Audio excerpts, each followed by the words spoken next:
just want to talk with me, then I can go home.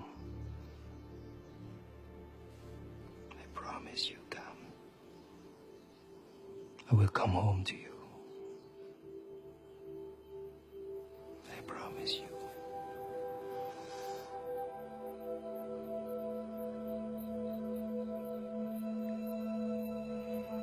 My Cam, I dream.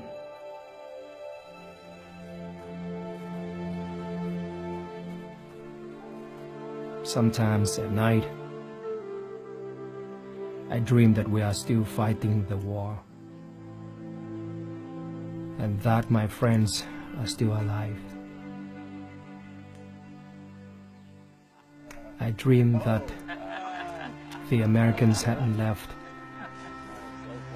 and at my side was my friend, my brother, Ripley.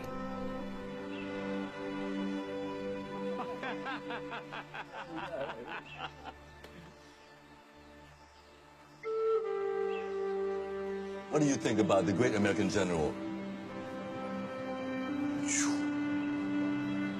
Wow.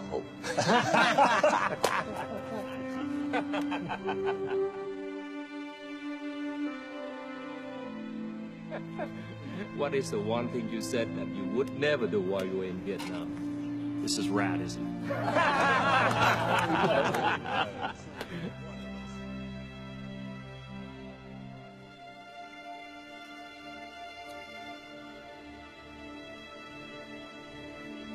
I just don't understand how our many victories on the battlefield could end like this.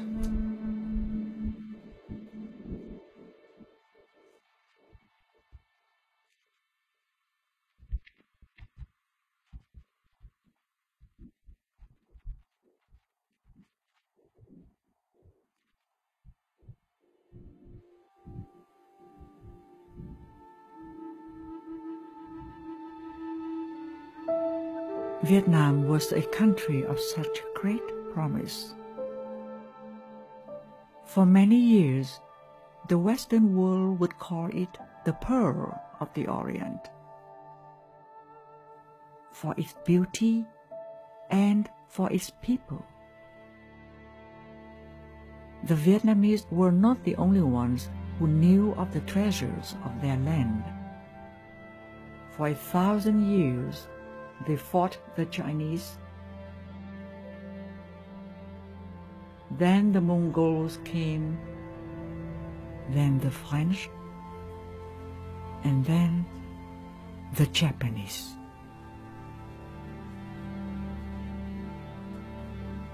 When the Second World War ended, the people believed that their journey for freedom was finally over.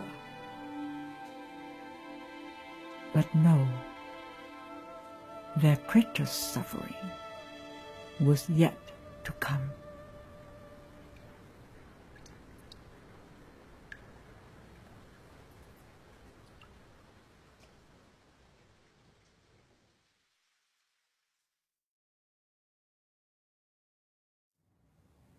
Ladies and gentlemen, tonight I have the distinct pleasure of introducing a true American hero.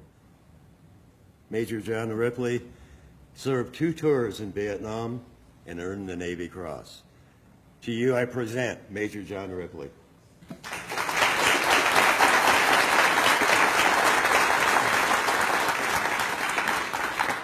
Well, thank you for that kind introduction. Appreciate it. I'd like to start off by thanking you all for inviting me here today to speak. America is out of Vietnam. We lost a lot of men over there.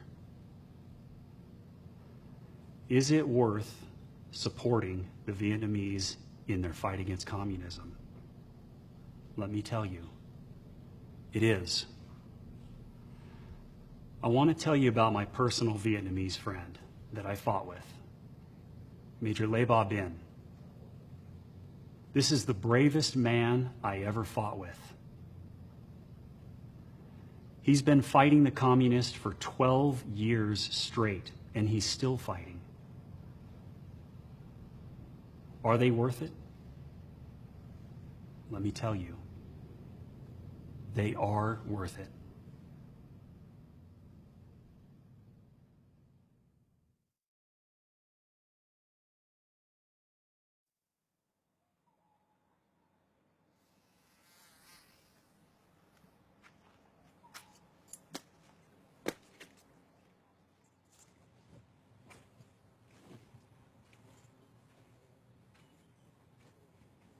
Wake up! Hey! Wake up!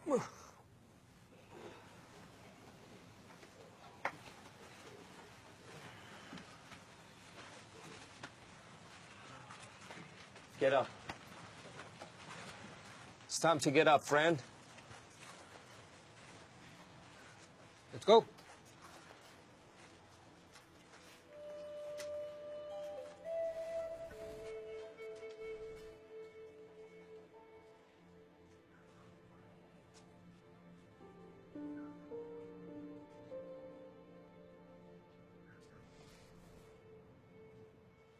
Come on. Let's go. Let's go.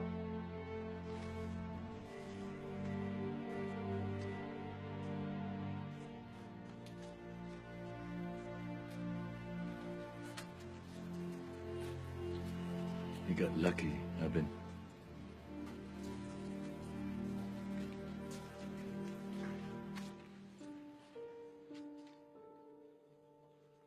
New prisoners arrived today, but they are not soldiers. They are school teachers, old government workers, musicians, priests, monks. The communists tell us that we are being re-educated. But we all know it is a prison. They told us all would be forgotten, but it is not. The communists promised there would be freedom for us one day, but we are all losing hope that day will ever come.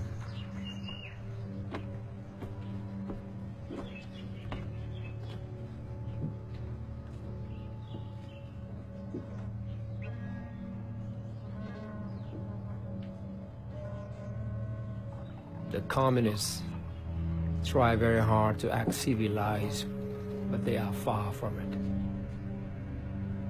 it. I do not see intelligence in the communists, but I do see shrewdness in them. They are not good at many things, except in dividing us against each other. They know there's little trust between starving men. Hey! One scoop only. Yeah. Old man. Hey, scoop only. That is exactly what they want us to do. Fighting among each other. You calm down. Brother.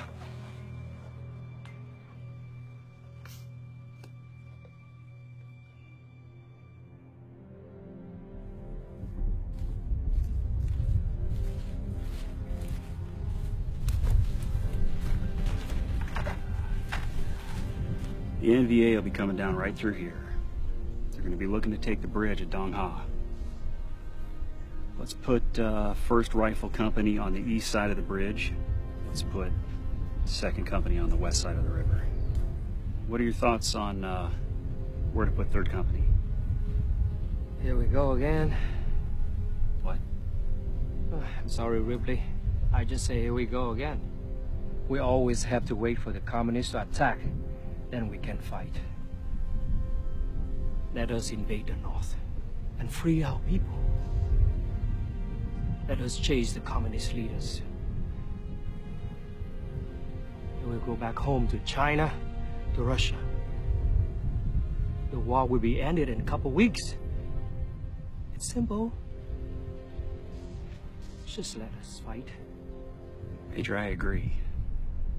Every single American I ever fought with would agree. You know, let us invade the North. I mean, let's kill every single last one of the communists. Let's get this war over with. Instead, they dump us in a jungle where we can try and make us fight an enemy we can't even see. I don't even know what kind of war we're fighting. It's the unwinnable war, Ripley. Even when we win, we lose.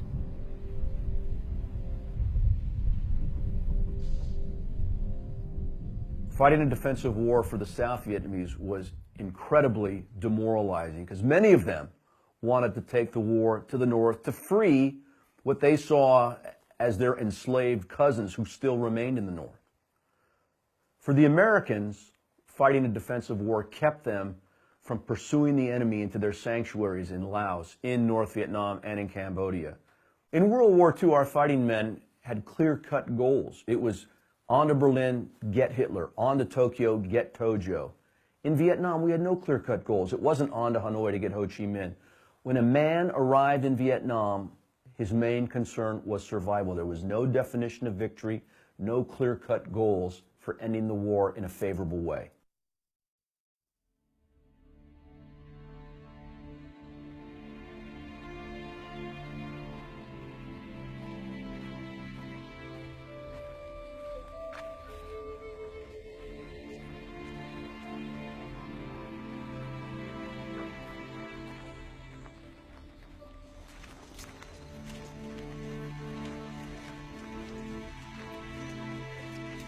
Another lucky one, Hubbard.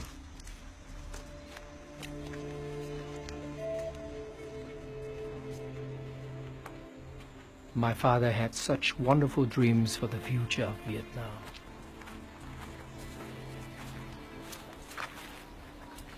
But I know his dreams were not this.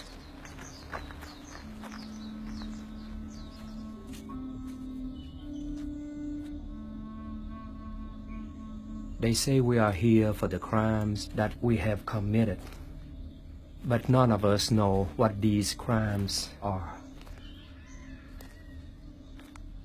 They say that we are all equal, but that is the big communist lie.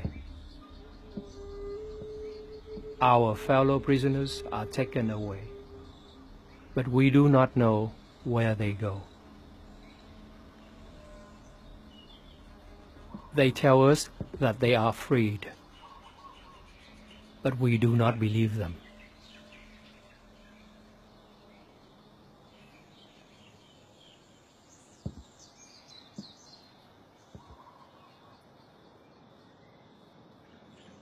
Wish I could say it was a good morning, but it isn't. Caught two of your criminal brothers trying to escape last night. They were so ashamed by the Cowley Act that they killed themselves. Well, I don't understand you. We have given you an opportunity to redeem yourselves for your criminal action against the People Revolution. Bring teachers here to teach you the proper communist way to live. But it's your dishonorable behavior that insults us. We will discover which of you criminals knew about the plan of escape.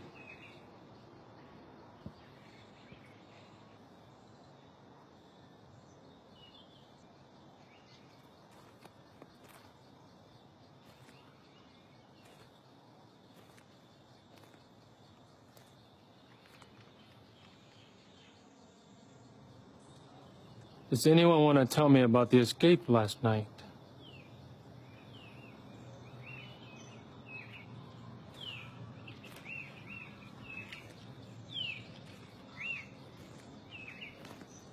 Come on now. Be my friend. Think about it. Be my friend? You can eat like the guards. Maybe go home early. That would be nice, wouldn't it? Imagine sitting at home with your family. Your wife cooking your favorite dinner. Can't you just smell that food?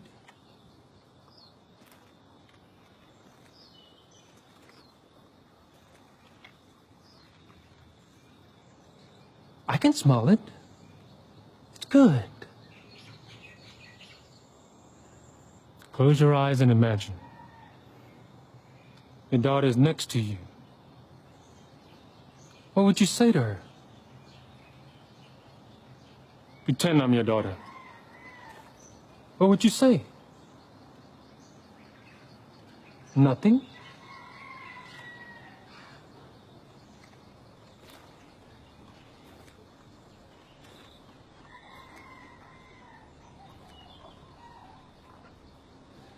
Heard a lot of families are suffering in the South. The fathers are gone. They have no food, no place to stay. Did you know that many of our communist brothers have shown mercy on these families and married their mothers?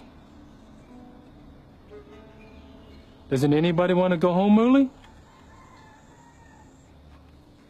I think it means home of our ancestors.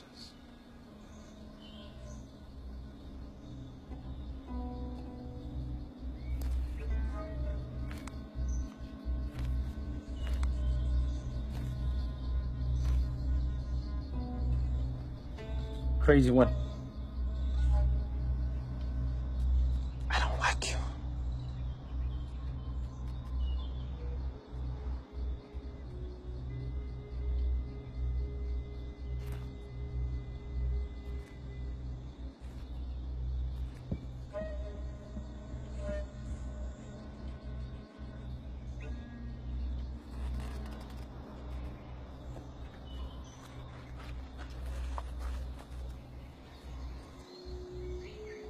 Criminal. You look strong today. You look well fed. Tell me why that is. Wait a minute. I know. You're stealing rice. Confess, criminal. Confess! Are you listening to me? Listen to me, criminal!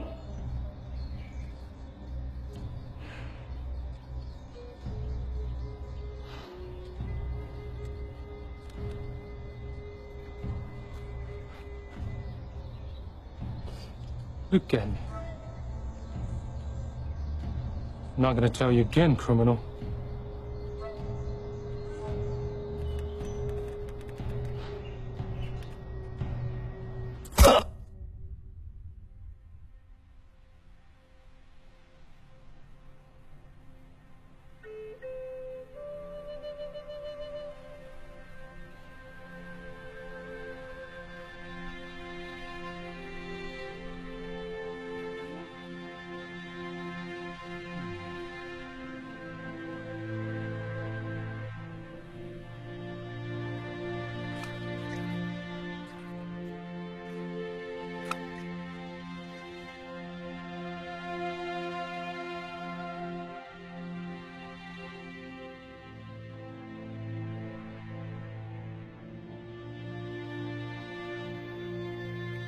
I know things have been difficult since Mother died. But she's still here, inside your heart. Live as though she's always with you. Live as she would want you to live, with loyalty and honor to your family and to your country. The Japanese are gone now. And the French too will be gone soon. You are lucky, you're young, because one day you will live in a free Vietnam, where we are our own masters. You hear me, criminal? Get up, criminal! Get up!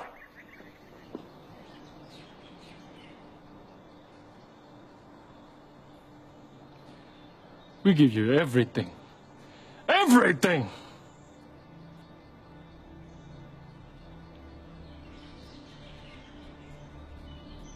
Forgive you for your criminal activities. give you the privilege to work so you can repay the party for your criminal acts. Yet you still do not cooperate.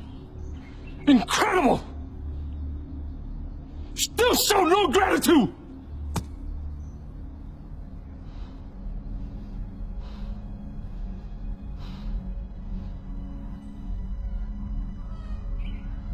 Think about this, hero. All those that we have to re-educate. The teachers, the doctors, the priests, the monks. You are the lowest.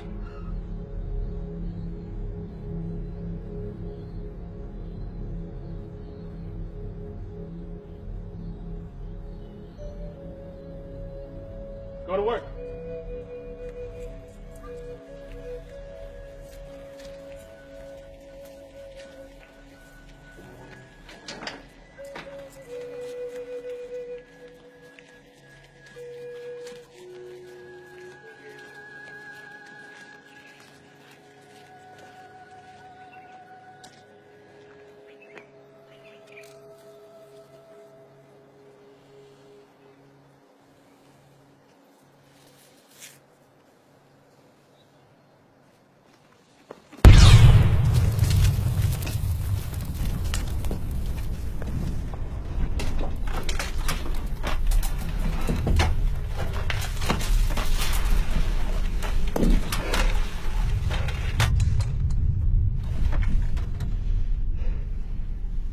Ripley. Yeah. How are you doing?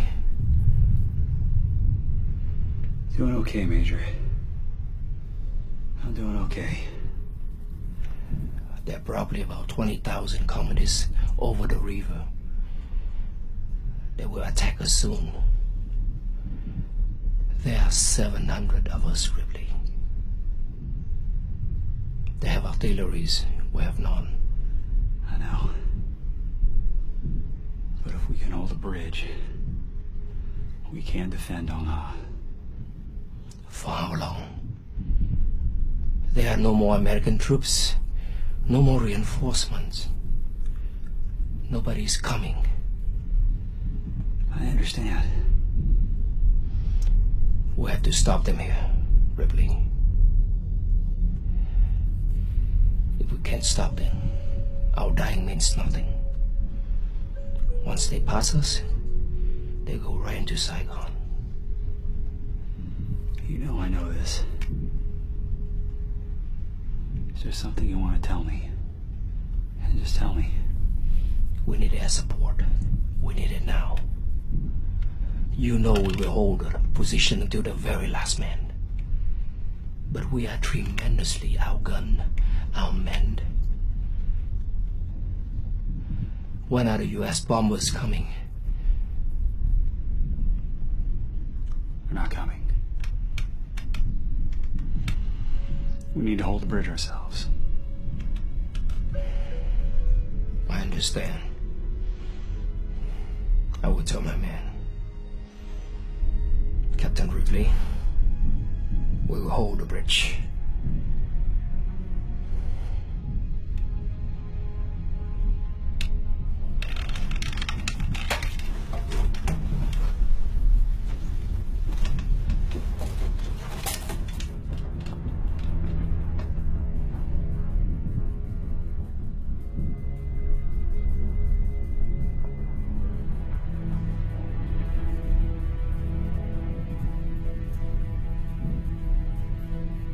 This is Major Bing, 3rd Battalion.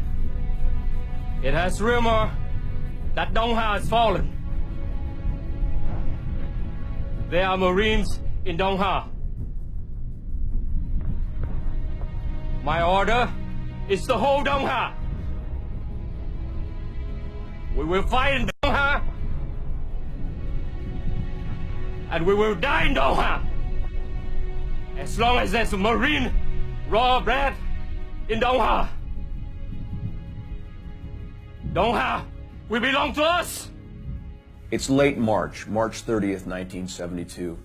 Up until this point, there had been a major lull in the combat up in northern South Vietnam. Things had been relatively quiet. In many areas, life had almost returned to normal for the South Vietnamese citizens there. And all of a sudden, things start to happen in a rather dramatic fashion.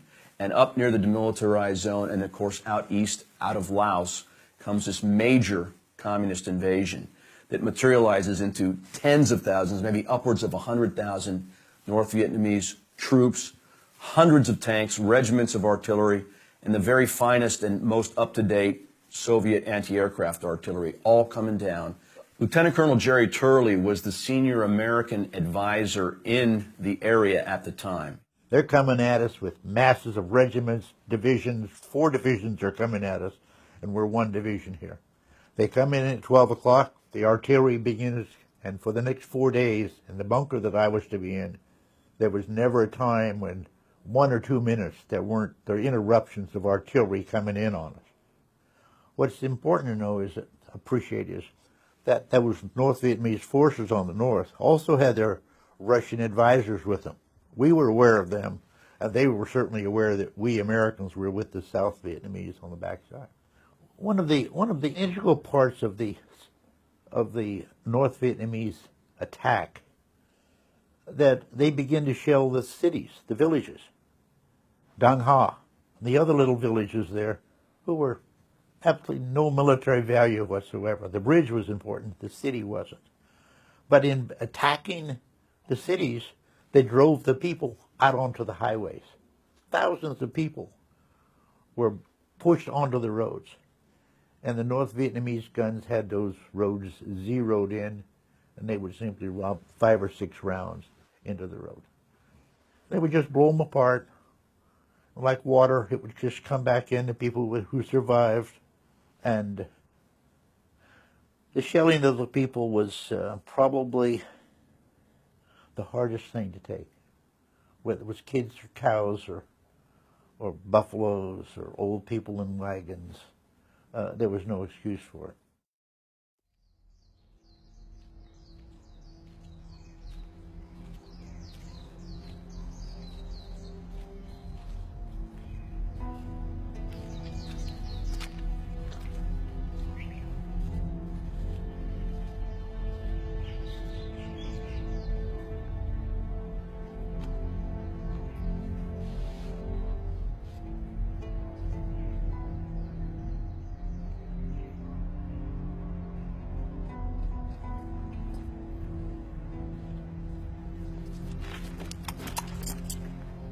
Look, out here has some life in them.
TOC, this is Covan 3, over.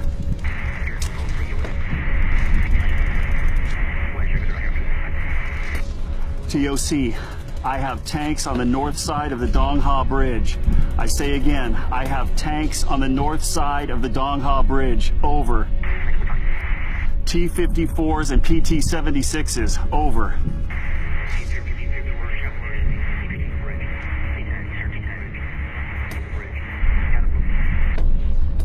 Roger. Understand. Below the bridge. Out.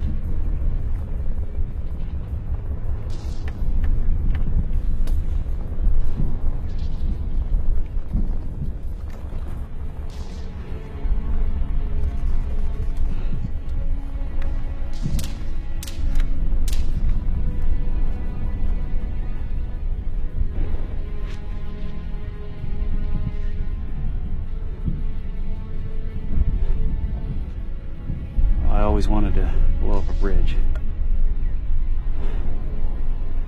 Guess I'm finally getting my wish.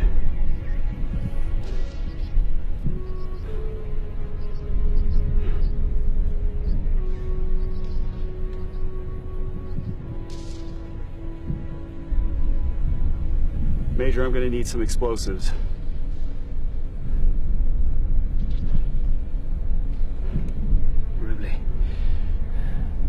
You probably won't even make it across the field to get to the bridge.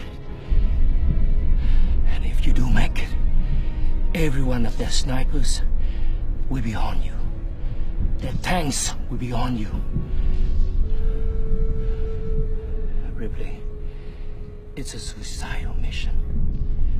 Ripley called me on the phone at radio and said, I hear tanks. I see tanks. The artillery's coming in. It's the third day of the battle. I'm getting tired. And I said, what kind? And he came back and said, T-54s, PT-76s. Those are Soviet-made tanks, and they're coming right down the road. There was a bridge at Dong Ha that the communists need to capture intact. It was the only way they could get their hundreds of tanks and 20,000 troops across the Kwa Viet River. At Dong Ha were 700 Marines of Bin's 3rd Battalion and John Ripley. It was 700 Marines against at least 20,000, a classic David and Goliath experience shaping up. The headquarters, my senior headquarters in Da Nang, 80 miles away, said, do not blow the bridge. I said, sir, I have to. I got to blow the bridge. Otherwise, they're going to be on top of us.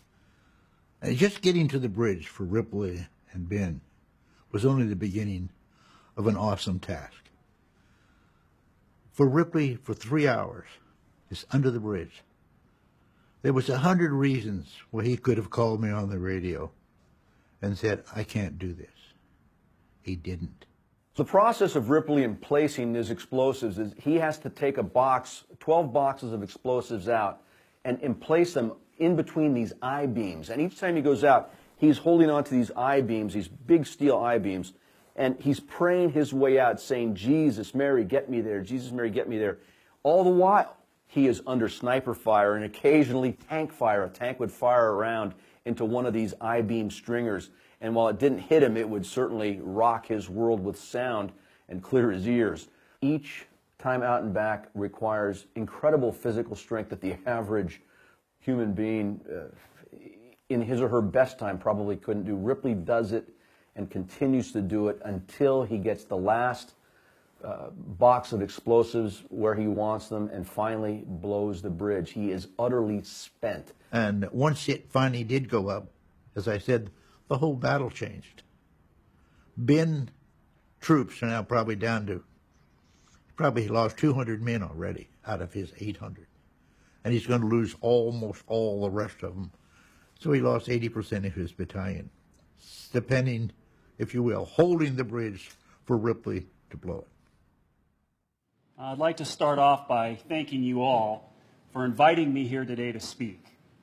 You know, I was just sitting at the table with my wife here and looking around at all the faces in the crowd. And I have to say it's a true honor to be among so many people that love America and make America a great place to live. But I also have to say that I am worried for America. Now that I've come back home, I see people in our own country rooting for the communists to win, to defeat and to kill our troops. I see people living in this country and enjoying all the wonderful things America has to offer. And then I see those same people turn around and say how much they hate America. I see a movie star living a lavish lifestyle here in America, travel to the enemy, sit at a Russian gun used to kill Americans, laughing, broadcasting to the world how evil America is. Captain, I have a dream. I have a dream, a big dream, a dream of democracy. That's my dream. And together we can help protect the free world from unfair competition and ensure that future generations will have a free world to protect. Yes, sir. Down to the base, they could look at my face and read out an order to bar me. So we said, Foxtrot, Tango, Alpha. Stop the Army and the Navy and the Marines! Low coming in, here it is, it's napalm. Wow. Right on top of the 101st. Mortars, 1, 2, 3, 4, 5 rounds of mortar fire, and 2 make it 4. Huey helicopters down and burning, the rest are up and heading for home. Moving out now into orderly withdrawal, and lying motionless on the ground is Lieutenant Colonel Billy Slocum. That'll be a fragging penalty for the boys in the 101st. When the anti-war people would come to Hanoi, it had great impact on us because they were saying freely what we were being tortured to say. The guards were trained in torture. They had a team we call the Gun Squad, and their job was to extract information from the prisoners. But where the dangers came is when you had amateurs trying to torture you, and that's when I sustained a compound fracture of my left arm, had a compound fracture with the bones through the skin from the ropes, and that's the communist system. It was a very brutal, tough existence. And when Don Sutherland and Jane Fonda came with the FTA, the four-letter word, the Army, they piped it into our cells through the speakers that they control from the headquarters building. It really affected our morale tremendously. I see a man that served 3 months in Vietnam come back home, a self-proclaimed expert on the war and the Vietnamese people.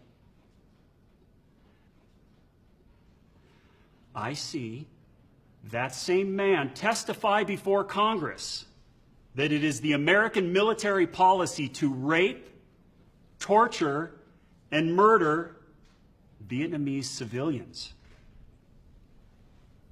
I see this same man say that he never did it, never saw anybody do it, but people told him about it. But when asked to name those names, he can't name them. John, can you tell me about any war crimes that occurred in that unit, Coastal Division 11? And a second question, why didn't you attempt to get out of the unit or submit a request when you were there if you saw anything that shocked a normal man? Well, I'll come back to the question. I'd like you to answer that question if you would. We served, you obviously are quite good on the polished rhetoric, but I did serve in the same place you did, and not for 4 months, but for 18 months, and I never saw anything, and I'd like you to tell me about the war crimes you saw committed there, and also why you didn't do something about them. I think there's something particularly pathetic about me having to appear on nationwide television and trade polished little phrases with you to defend the honor of the 55,000 people that died there, the 2.5 million of us that served there. I think further that the justification that Hanoi uses for keeping our POWs is that they were engaged in criminal acts there. And I think that someone that comes out and says exactly the same thing can be doing nothing but serving those purposes. I find it particularly remarkable that this gentleman, who is building his political career apparently upon the misery of all of us that served there. Well, I'm here today to testify that I spent 2 years in Vietnam, and I never saw any American commit those atrocities. What I saw were heroes, decent men and women, sacrificing for others. I saw men put into impossible situations, doing the best that they could without fanfare. Lima Company, 215 of us, had run into the 324B Regiment of the North Vietnamese Army. There were some 1,500 of them. There were 200 of us. We kept pushing, and kept backing them up. And Ripley was doing a fantastic job. He was right there on the front line with us. And at the end of the day, their bodies were all over the place. I don't know how many of them we had killed, but we totally decimated the 324B Regiment. Whatever mission they had been sent out to do, we had completely thwarted it. The company gunnery sergeant reported at the end of the day. Skipper asked him for a casualty report, and he said, Skipper, he says, there were 215 of us when we started the day. By my count, he said, there's only 15 people left that haven't been killed or wounded. And the corpsman finally comes over, and he's putting a bandage on and putting some medicine on this, cutting my leg, and he's writing his card up. I said, Doc, what are you doing? I said, what's that? And he says, we're writing you up for a Purple Heart. And I said, Doc, no. I said, look at these guys. These guys are Purple Hearts. Sometime after, I don't remember the exact date, but we got some mail flown out to us, helicoptered out to us, and we were going through the mail, and one of the guys in the company got a letter from his mother. And when he opened the letter up, there was a newspaper article, and the headline of this newspaper article was, Ripley's Raiders Rout NVA Force. And that was the first time anybody had ever heard Ripley's Raiders. And, you know, we passed that article around and everybody was reading it, and we said, we kind of like that. So the rest of our tour over there, Captain John Ripley became Ripley's Raiders, and we were his men, and that's the way it is today. Now, I'm not going to stand here and say that no American ever did anything bad in Vietnam. During stressful times, people make mistakes. And anytime you have 2 million guys in one place, there's going to be bad guys that do bad things, but they do not represent all of us. If those lies do not go unchallenged, it will be their version of history that is taught to our children in the schools. Our troops will be the monsters, and the communists the heroes. John Ripley is probably the best, finest leader I've ever known in a human being. He was an outstanding combat leader. We would have followed him anywhere. If he'd have said, saddle up, we're going to go attack Ho Chi Minh and Hanoi all by ourselves, we'd have all gone. We'd have gone with him. I love the guy. Worst day of my life when he died. I felt like I lost my closest brother. I would like to leave you with this one final message. Draw a line in the sand. No more lies. Do not be quiet. Do not walk away. Draw the line in the sand. The lies end here. Thank you.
My dear Calm, the days here seem to be getting longer and harder. Or maybe I'm just getting weaker and weaker.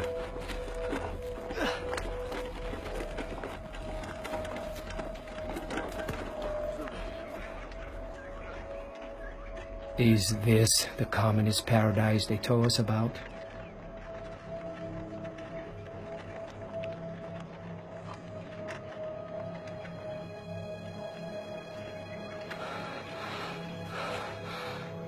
I'm just too tired now to be angry. I just don't understand. We all don't understand. It's been so long.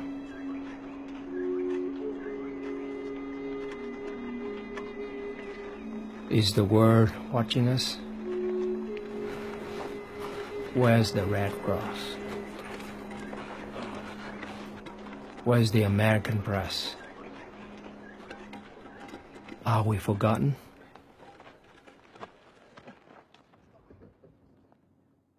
A lot of Americans really don't understand how vicious the Viet Cong were.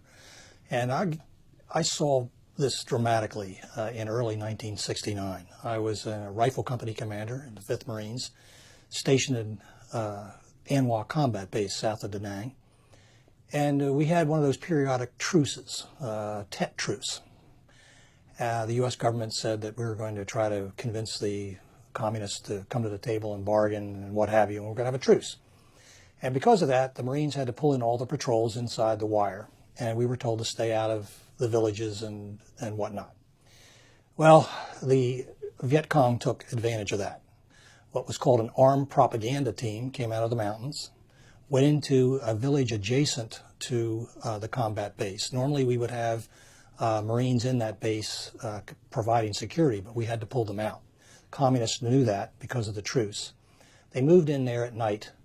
They went to the home of the chief of the village, and they pulled him out, his wife out, and his 5 children. They then proceeded to cut the throats of the children in presence of their parents, one at a time. And they did this too with the villagers in attendance, or a large number of the villagers. It was sort of a group trial of the village chief. After killing the children, they shot the wife in the head in front of her husband, and then they proceeded to shoot the village chief several times in sensitive parts of his body before cutting his throat and cutting off his head and placing it on a stake. They attached to the stake a statement that this man was a government official, he was evil and corrupt, and he deserved to die. Well, that was not the case. He was a very popular village chief because he was very good, and that's why they killed him. But as Lenin says, the purpose of terrorism is terror, and it had a very, very sobering impact on those people living in that village. Those villagers were not communists, they were not VC, but they were very frightened that an armed propaganda team would come back in there and again kill people like the village chief.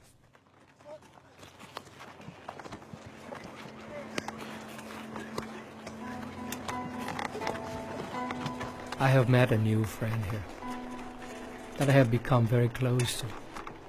He is a school teacher named Dong. He's a good man. You would like him very much.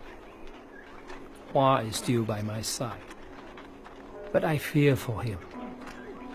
He still talks before he thinks, and has created many enemies here.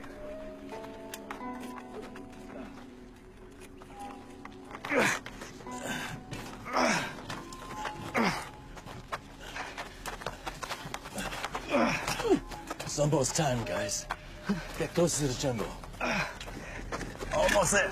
Come on. Almost. Okay. Let's go. Okay.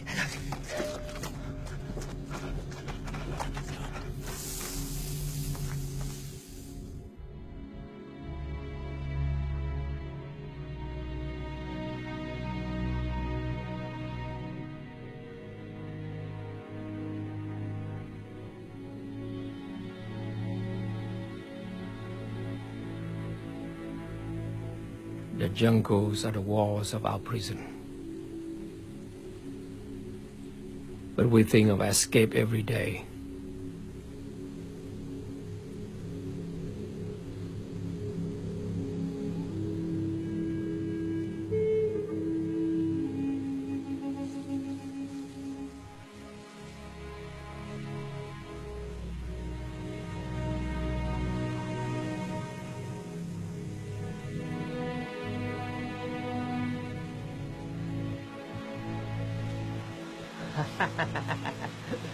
It's siesta time for the guards. It's meal time for us. Yep. Oh, right. look good, huh? Yeah, brother. Wow. Yeah. If we find a dead calf once a week, we can stay alive until we get out here, huh? Yeah. That's right. Thank you, brother. Yeah. With all this good living, we gotta be careful not to get too fat. The guards will notice us. That's it, Juan. That's it. You're a genius. We look just like them. Chubby, chubby, chubby. And we'll walk out of camp waving goodbye.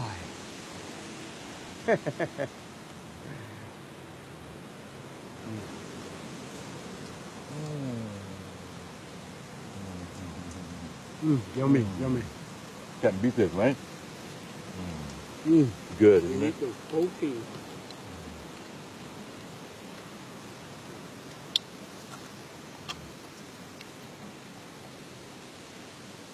I've been thinking of my little boy. I miss my son.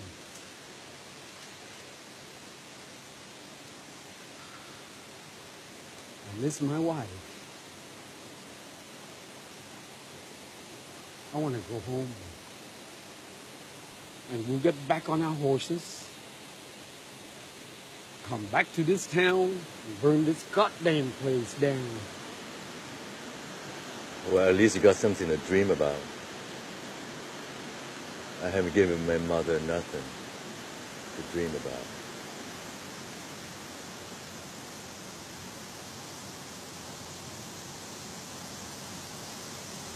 Hey, guys. We're all gonna get out here.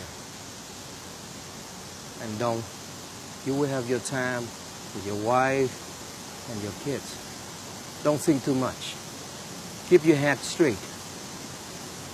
Yes, Major. And Hua, you're gonna have time to marry some wonderful woman and give your mom a grandson. Okay?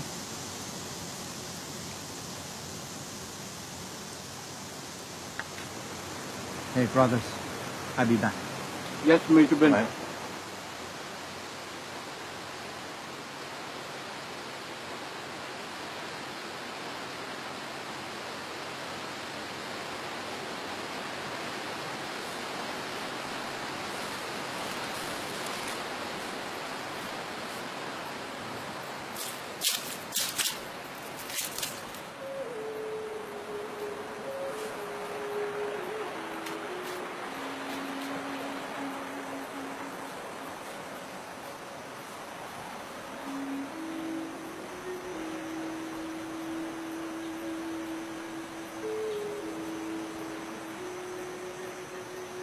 I would rather die escaping through the jungle than to live at the feet of the communists any longer.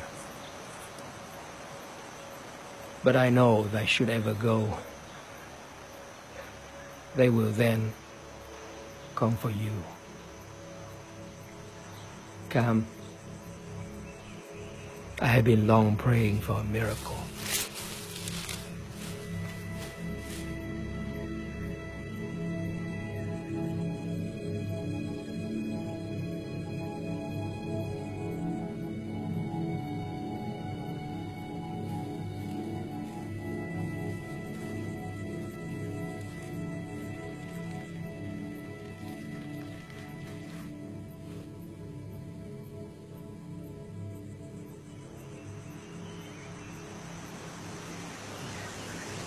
Time to go, guys.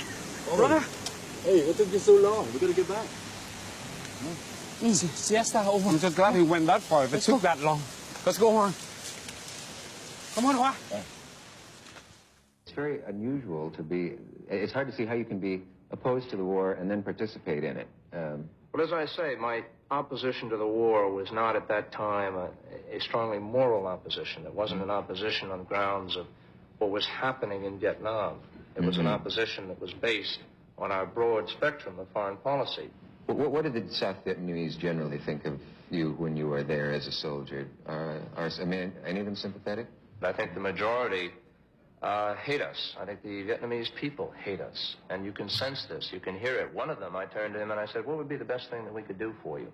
And he said, go home. And I think this is an attitude that does. I turned to one and I said, you know, well, fine, you've got to go in there and fight. I'm so looking forward to seeing him tonight. It's your country. Yeah, me too. It's gonna be great to see him. Let me just finish watching this TV show here. I don't know why you watch that stuff. You know, it just upsets you. And this is their reaction. They want to grow rice. They want to live. I can't believe what I'm watching. What am I missing here? All the channels, the news, they're saying we lost the war. When we left Vietnam, we left in victory. What the hell's going on? I think they'd be far better off. Scary, how do you feel about what Mr. Klein was saying about the fact that if we pulled out, there would be the bloodbath? That seems to be a very persuasive argument with a lot of people. And I really don't believe that there would be a bloodbath, and I'll tell you why. I think that what happened at Hue, and this is the instance that's always cited, the 5,000 to 3,000 people, if in fact it did happen then, because nobody heard about it then, they heard about it later. But what happened there was part of the pure Maoist doctrine of revolution, that you must coerce through terrorism. And if in fact the United States has said and declared that we will unilaterally withdraw within a certain specified amount of time, and we will accept Hanoi's agreement to have international supervision of that withdrawal, we will offer amnesty to those people who demand it, then there's absolutely no reason to believe in the world that there's anything to be gained by the North Vietnamese or any other faction through reprisals. And I think that really this is just another form of red baiting to keep the American people feeling we've got to protect something in South Vietnam. thank you, Mr. Kerry, for being here, and I would thank Mr. Klein for being here, and we will see you tomorrow night. Good night.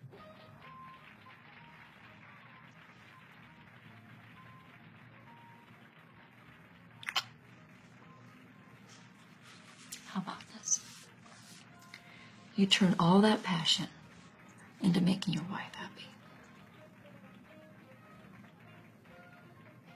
Okay. Yeah, you're right. Okay, let's go.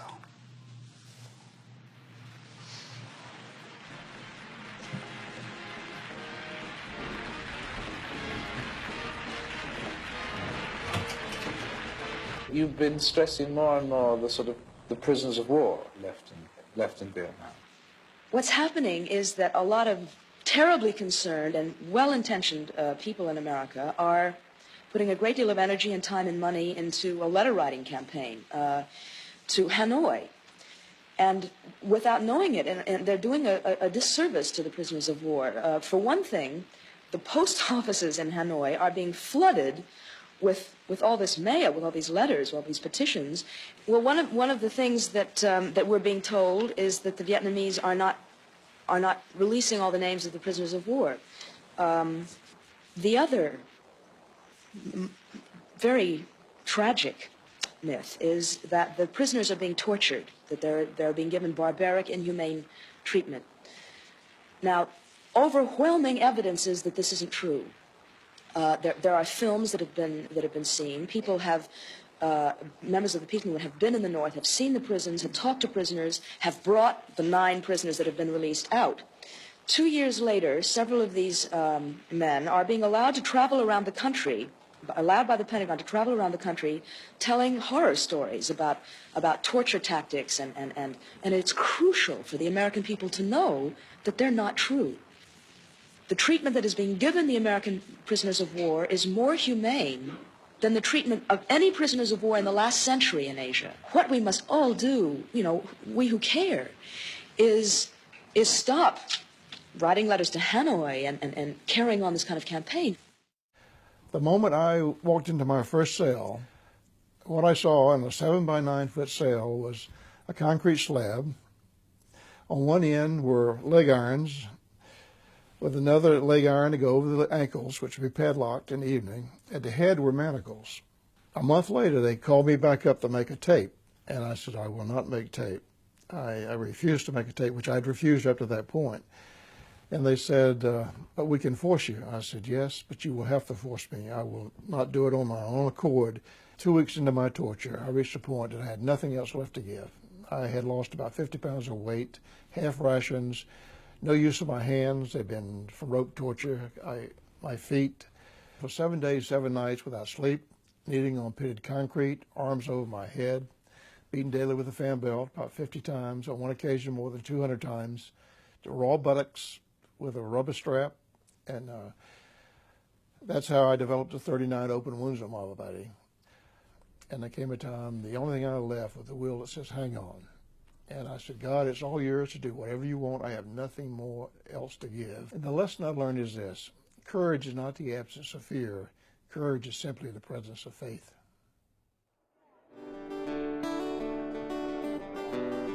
Every night I say a little prayer for the ones that serve over there, for the ones that really don't care what your politics are. They believe in the stripes, they believe in the stars.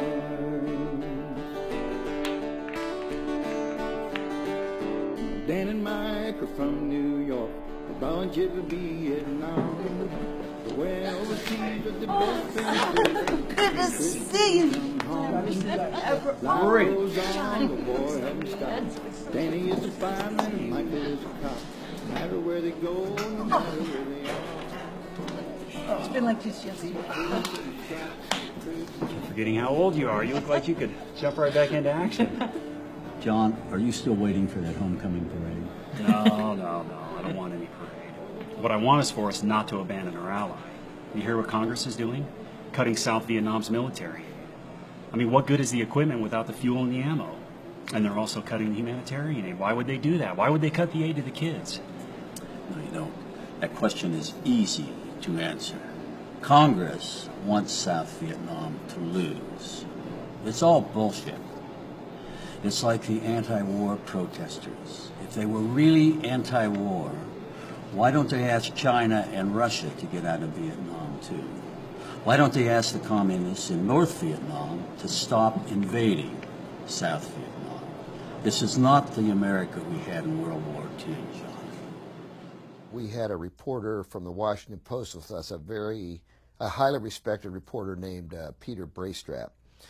And I recall once he and I were talking, and I asked him about some of these stories that appeared in the paper. I said, there's so many falsehoods, whether they're on purpose or just ignorance, I don't know. And he said, kind of shook his head and said, I'll send a story back to Washington, and when I see it in print with my name on it, he said, sometimes I can hardly recognize the story.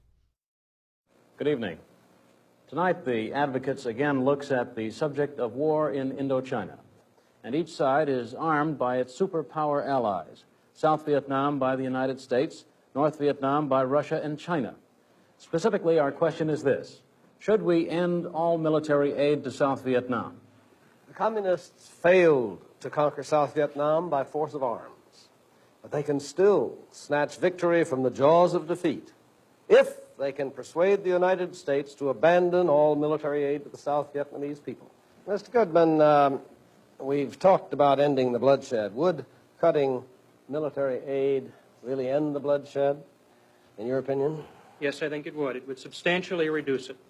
Does the story of the massacre in Hue by the North Vietnamese forces when they took that city and killed thousands upon thousands of innocent civilians suggest the contrary to you? Not at all. The massacres at Hue were the sign of a communist failure, not a success. Let's take an example of a communist success. They certainly were successful in taking over the North much earlier, in 1949 and thereafter, and yet it is estimated that 500,000 people died in their purges after that takeover. I think the estimates range anywhere from 50,000 to 500,000. That's not a bloodbath? The basic point is, A, Ho Chi Minh acknowledged that as a mistake, B, it hasn't happened since, and C, North Vietnam is not South Vietnam. If the communists walked into Saigon tomorrow, they would walk out.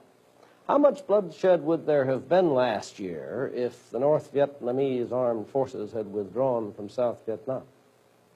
I couldn't estimate that. Well, there wouldn't have been any, would there? What would the fighting have been? I'm saying there's a positive step we can take to restore the peace and to end the war, and we ought to take it. You stated in May of 1973, if I may quote exactly what you said, American military and economic support to the Thieu government is absolutely crucial. That was wrong?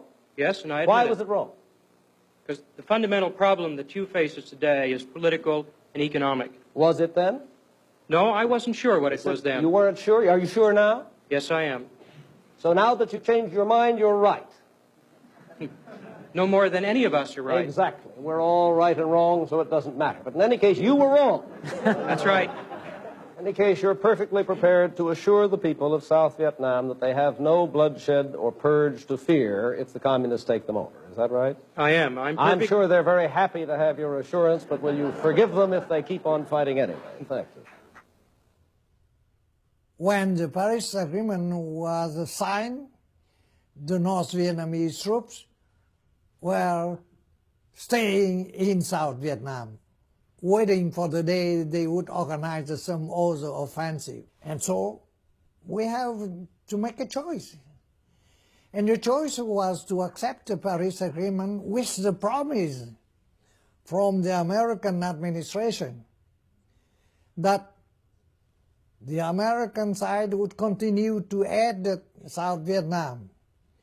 And number two, the U.S. would retaliate against North Vietnam if North Vietnam violated the Paris Agreement. But somehow later, these two promises were not kept at all. And that is why the situation deteriorated in 1974 up to the point in 1975 when we had almost nothing in terms of ammunition, in terms of arms. It looks as if we had our hands tied behind our back, waiting for the communists held by the Soviet Union and the Chinese to come and take Saigon.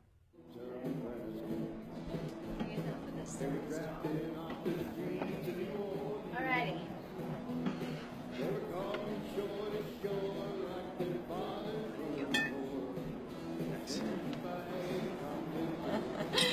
I knew getting together with you guys would be just what John needed. Sir, I saw your speech today. I just wanted to shake your hand. You're a true American hero. Oh, thank you. I appreciate it. This is my brother. Hey, how you doing? Major Ripley, Fox 27, 6869, sir. 75. I'm headed off to Paris Island. Oh, great. Excellent. Excellent. Semper Fi, Marines. Semper Fi, sir. Carry on.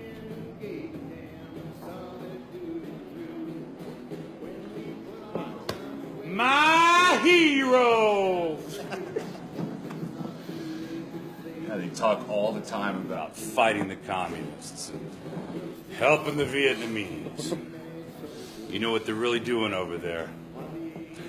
Killing for the American businessman. Do it for the most corrupt country in the world. Do it for America. Do it. Do it for the land of the free. Yeah. They're over there doing some partying, doing a little dope, sampling some of the local talent. Yeah. And then you come home to your pretty little wife, like nothing ever happened. Over there trying to help the Vietnamese. Yeah, well, you know what I think? I think they're just over there trying to help themselves. Imagine that, huh? Getting medals for killing babies. Hey! There's no fighting in my bar! John, sit down. Sit down. Somehow. That's an order. It's cool.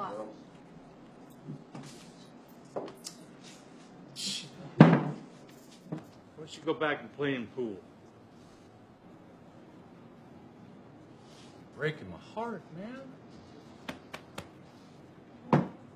How long have I been coming in here? How much money have I spent in here, huh? Just cool down. Go back and play some pool or I'm calling the cops right now.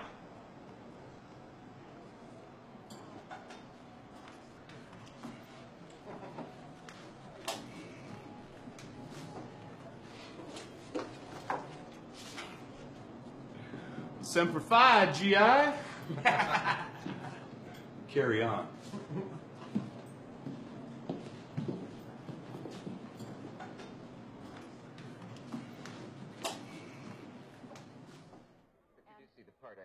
I'm trying to press here. Yes, but the people who are fighting over there know why they're fighting. That's why they're fighting so well.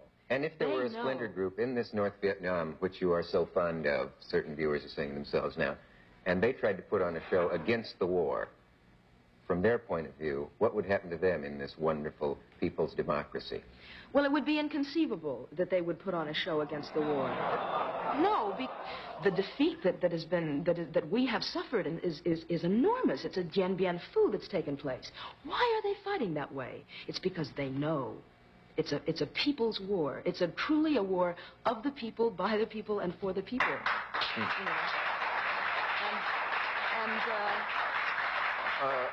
I wish we had more time to deal with the fact that only 8 people are applauding and all, because it is so complex, and we're jammed up. We must take a breath. We'll be right back.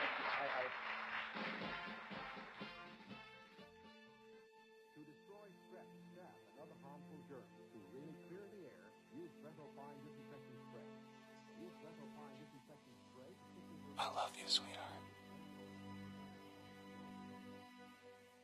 I'm sorry.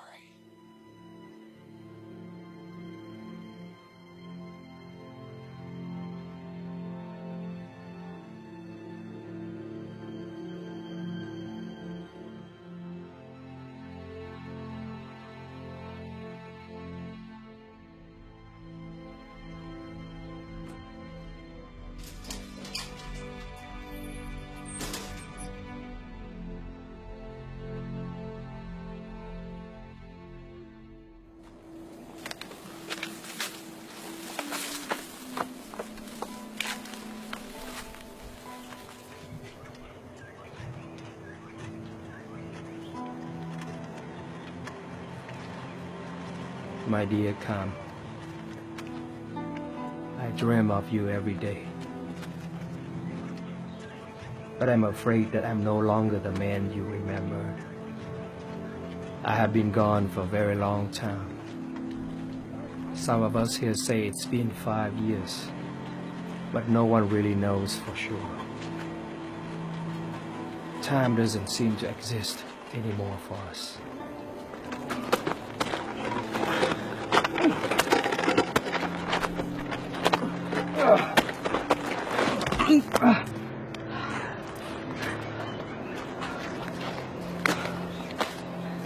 Don't. Okay.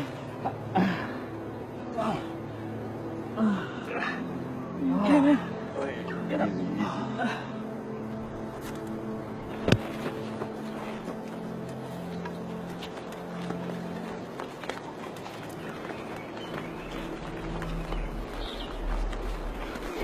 Oh, no, no.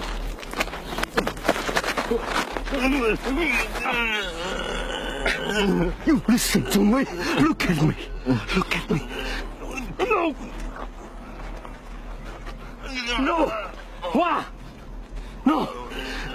We want to go home. Why? We want to go home. You got to see your mother, man. You miss her, right? Calm down. Why? I want to see my daughter. I don't want to go home in a box. You hear me?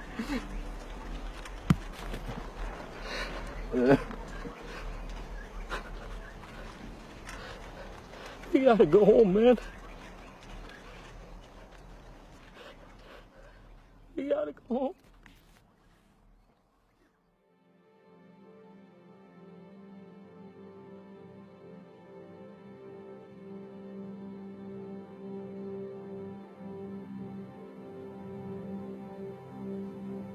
My Ben,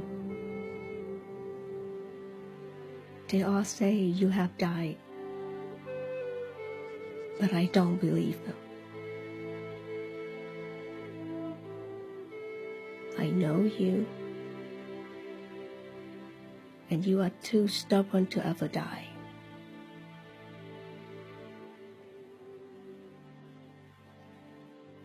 When you come home, I will be here waiting for you.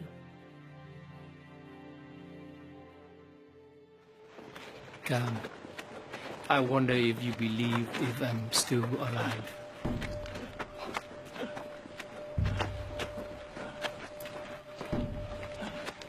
Every day is the same.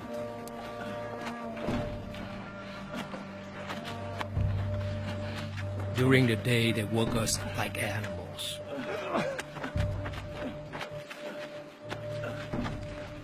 We work so hard in the fields growing food, but we never see any of it.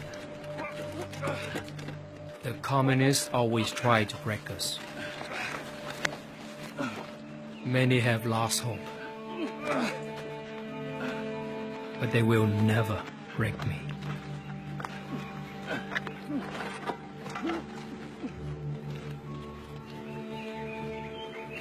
The communist words have no meaning. They are all lies.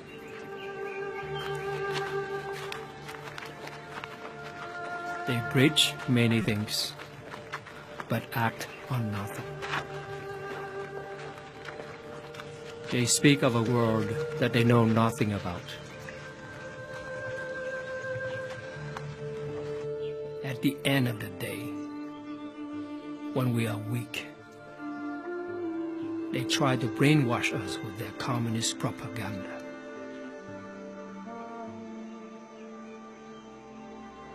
Long live Ho Chi Minh! Long live Ho Chi Minh! All together! Long live Ho Chi Minh! Long live Ho Chi Minh! Long live Ho Chi Minh! Long live Ho Chi Minh! Long live Ho Chi Minh! Long live Ho Chi Minh! Long live Ho Chi Minh! Long live Ho Chi Minh! Long live Ho Chi Minh! Long live Ho Chi Minh! Long live Ho Chi Minh! Long live Ho Chi Minh! This is not a prison. This is a re-education camp. We are the second largest military power in the world. Be proud of the new Vietnam. For many years, you've been deceived by your teachers, your monks, your priests, and your puppet leaders. This is a mistake. Uncle Ho has brought light to us all. There's no Buddha, there's no Jesus, but there's only Uncle Ho.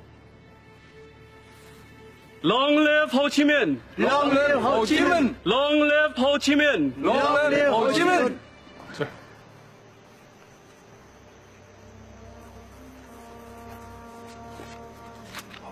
Madam, what are you doing? Don't you hold this and hide it. Give it to me. She must know what happened to me. Do it for me, Dom. Okay.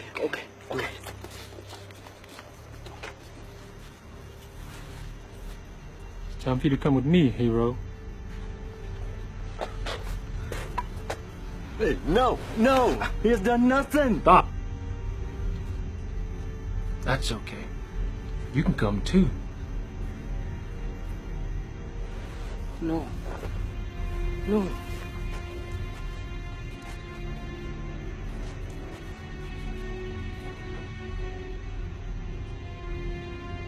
Long live Ho Chi Minh! Long live Ho Chi Minh! Long live Ho Chi Minh! Long live Ho Chi Minh! Louder! Long live Ho Chi Minh! Long live Ho Chi Minh!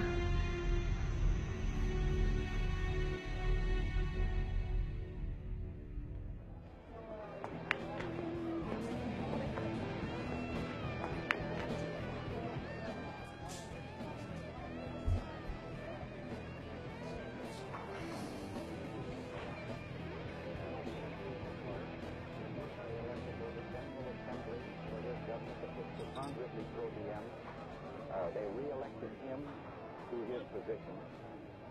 We could hardly have installed a puppet regime at a time when we had less than 700 unarmed military advisors, many of them non-commissioned officers, helping to teach the South Vietnamese how to organize an army for protection against guerrillas in their own country. Are you saying that you approve of the activities of the Diem regime? What activities? You approve that they put 6 million in forced prison camps and that the American advisors did nothing but help them in this? I challenge your history again. There is absolutely no record that 6 million people were put in concentration camps. They only have 16 million to begin with. But also, I would like to call to your attention that a team from the United Nations was sent to Saigon, to Vietnam, to investigate the charges made against the Diem regime. And the United Nations report completely cleared the Diem regime of any of the charges that had been brought against it. The 17th parallel dividing North from South Vietnam is mere provisional military demarcation line and should not in any way be interpreted as constituting a political or territorial boundary. But once the demarcation line was set, was it not Ho Chi Minh and the North Vietnamese that closed that border after 1 million refugees had fled from the communist regime that was imposed in North Vietnam, had fled to South Vietnam? Did they not make this a country themselves? And did they not create or start the aggression with regard to South Vietnam in violation of that treaty? What about... Let's hear Senator Kennedy on this, Mr. Graziani. Look, man, forget those guys. Shit, they don't even know where Vietnam is. Tell them off. I know these guys. They will hurt you. I don't know what you're trying to prove here. I don't know. I guess I'm just trying to draw a line in the sand. Stop the insanity. Insanity is going out to fight those guys. Blow it off. You know why I've stayed so pretty all these years? Beginning with the line It's because I don't get involved in fights I don't need to be in. It's called self-preservation, my friend. I believe the war in Vietnam is illegal, immoral, politically unjustifiable, and economically motivated. I do believe that our goal is the right of a people to self-determination and to not have a way of life, a government, or a system forced upon them. Mr. Reagan, just 5 minutes ago on this program you said, every man has the right of dissent, and I believe that every man has the right to be wrong. No doubt you'd also support the American ideal of freedom. Son, now, following on this, I wouldn't go out there to if ask I you was whether you. in fact you would support I know you would. the people who at the moment you say are dodging the draft. But I'm not you.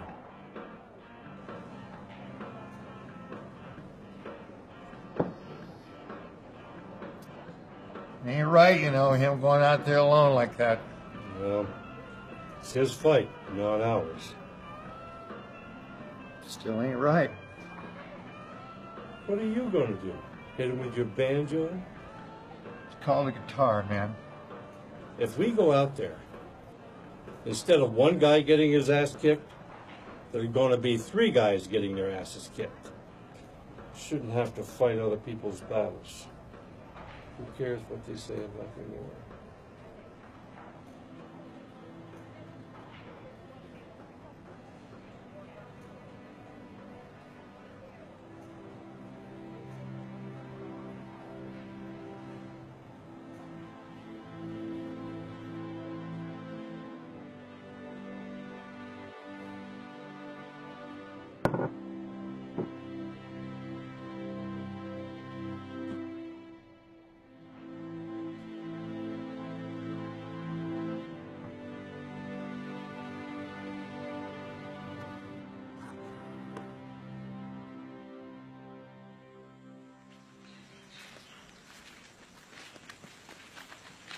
It's gonna be okay now. We're gonna watch out for each other.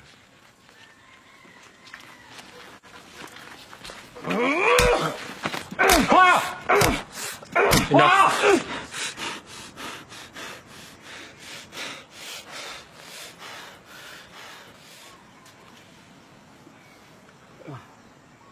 What?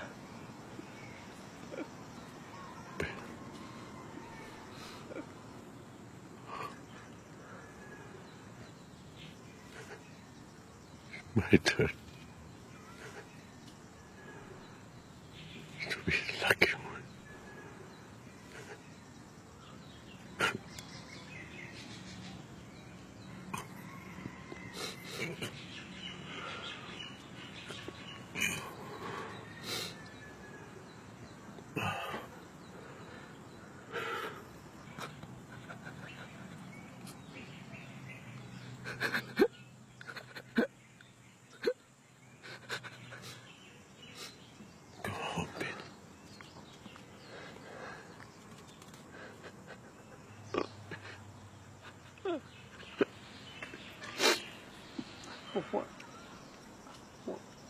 Talk to me.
I imagine our daughter is now strong and beautiful like her mother.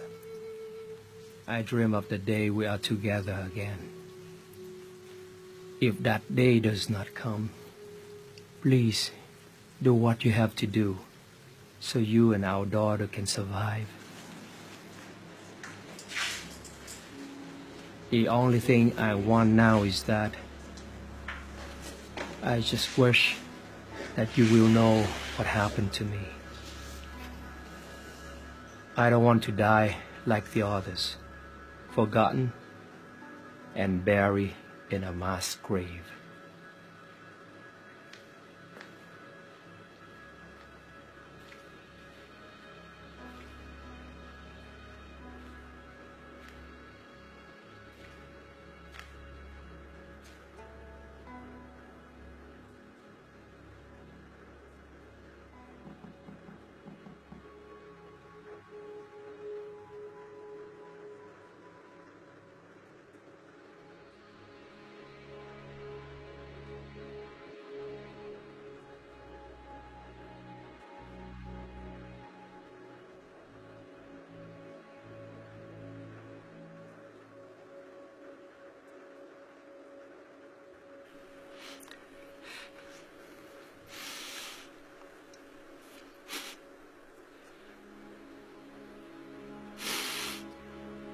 Come. It's you. It's you. I think of you every day.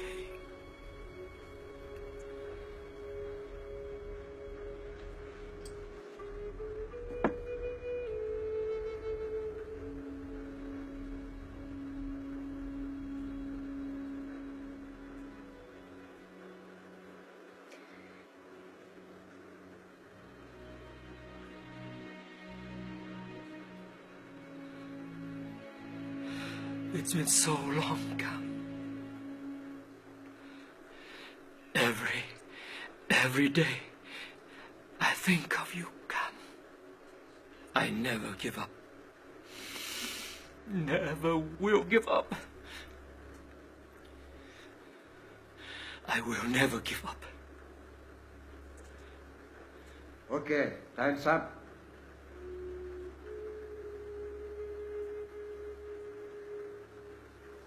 Please.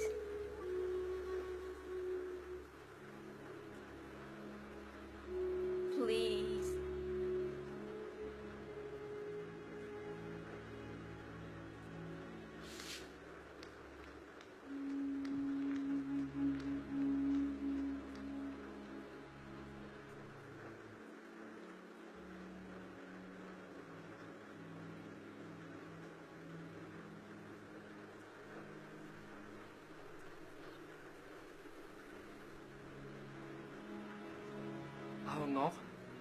daughter?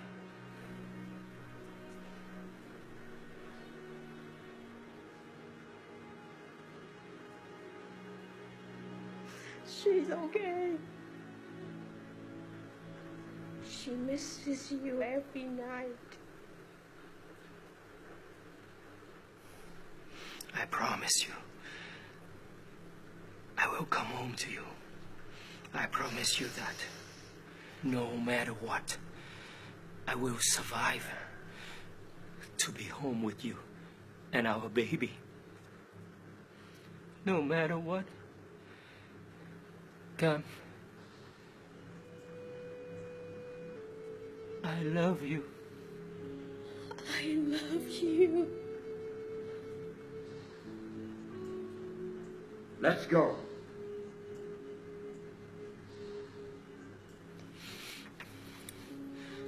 No.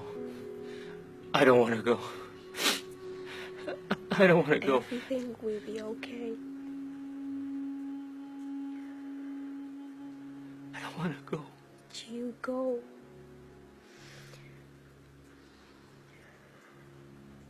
I know where you're at. Wait for me. I'll be home. I promise you. Time's up. Wait for Daddy, huh?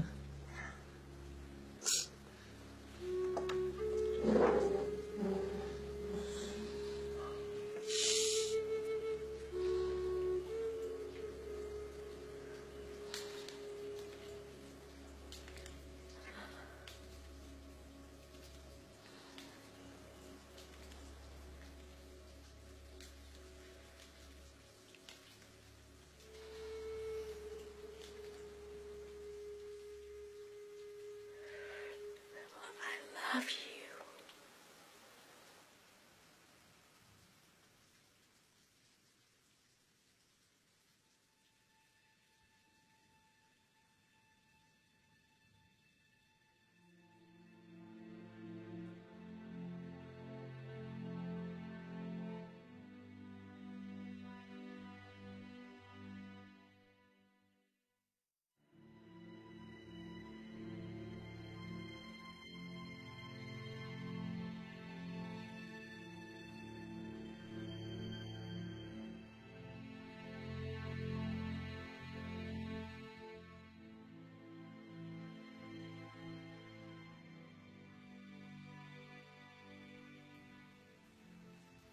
I often wondered who these Americans were, that they would come to the other side of the world to help us fight for our freedom, then go home to their country that did not understand. As soldiers, we fight so others may live. We are judged not by the praise we may receive, but by the results we have achieved. Because of you, 2 million of our people escaped the communist nightmare that was to come. If you ever wonder, was it worth it? The next time you see a Vietnamese family, remember, they would not be here if it not for you. We know your sacrifices, and we will forever be indebted to you. You are our brothers that we will never forget.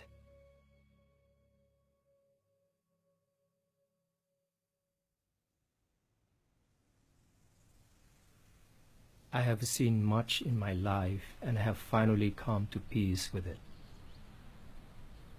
I will always be grateful to America for opening the doors of a great nation to bring our people in. The freedom of America has allowed us to prosper here. And although we will always have sorrow in our hearts for our homeland, we are proud to be Americans. Ripley, you made it. My Brother, you know if you call, I'll be here for you. Thanks, brother. How's everything with you? Never better. Tuta, I know you. If there's something you want to tell me, just tell me. Everything okay? How's Cam? Cam is calm. Still beautiful, but foolish for marrying me. Ripley, take a look up.